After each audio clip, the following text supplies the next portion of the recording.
Welcome to Lakshmi agriculture. నేను మీ రైతు బిడ్డ శివారెడ్డి. అందరికీ నమస్తే. మనం వచ్చేసి ఫీల్డ్ వచ్చినాము, చెన్నగారిపల్లి దగ్గర ఫీల్డ్ 6 ఎకరాలు వేరుశనగ అయినారు. వెరైటీ వచ్చేసి K6. అన్నది వచ్చేసి కృష్ణారెడ్డి, రైతు వచ్చేసి నాగనకోట అన్నదే, కృష్ణారెడ్డి అన్నదే. 7 పొలం వేసినారు, 7 తీసుకొని దీంట్లో వచ్చేసి K6 వేసినారు. K6లో బాగా ఊరినాయి. ఒక చెట్టుకు వచ్చి 20 నుంచి 25 కాయలు ఉన్నాయి. ఒక చెట్టుకు, ప్రతి ఒక్క చెట్టుకు 20 నుంచి 25, 30 వరకు కూడా ఉన్నాయి.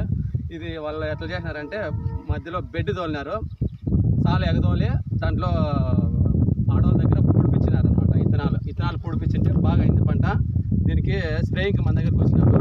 పేనుబంక, నల్లమచ్చ, ఆకుమచ్చ కనబడింటే మనం స్ప్రేయింగ్ ఇచ్చేసి 6R ఇచ్చినాము. ధనుక వాళ్ళది 6R. కార్బండేజము, మ్యాంగో జబ్బు ఉంటుంది దీంట్లో.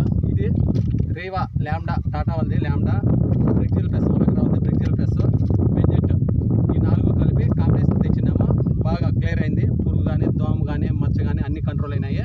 రెండోది వచ్చేసి కాయలు కూడా బాగా పట్టినాయి అనమాట.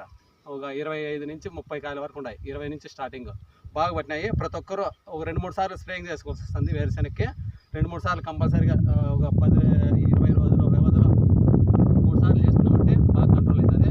ప్రతి ఒక్కరు స్ప్రేయింగ్ చేసుకోవాలని కోరుకుంటాను. ఎవరైనా వేరుశనగ వేసే వాళ్ళు కూడా ఇట్లా బెడ్ ఎగదోలి విత్తనాలు పూడ్చి పెట్టండి, బాగా అవుతుంది పంట. అందరూ ఇట్లా చేసుకోవాలని కోరుకుంటున్నాను. నమస్తే.